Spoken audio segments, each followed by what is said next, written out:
Don't you wanna keep on cause time keep up among those Scotia Ublay Hakikam bajing long I just know pani ay bad Kijins new ka birthday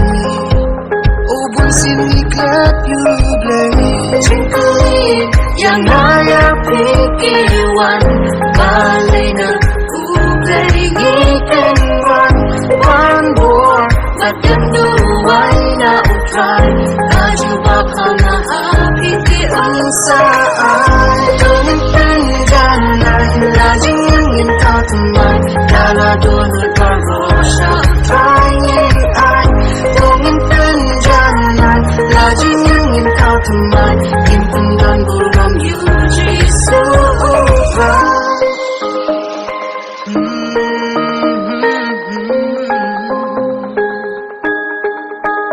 Hajing em trong iba man kasi Sentiyo ba po lay po jat kirong po O banwa jat kingiman Ako lang ang senjor Jing idro laman kriyan O you cry ngiklat banwa Jing kaling yang naya pikiwan Balay na ublay ngikan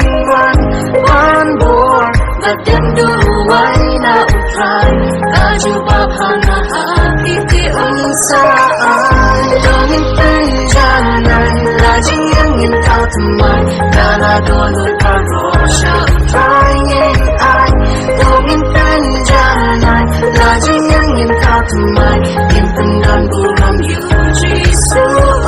right Inpai kemacha utray Burang bat kajing mo ya utray Badak kajing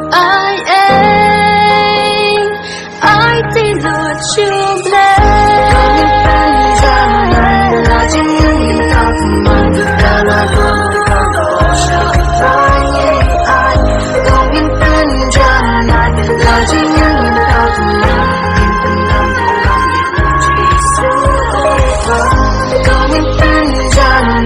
Lajing yung tatumay Dala dolod parosya Trying ay Tungin panjanan Lajing yung tatumay Kimpundan buram yuji so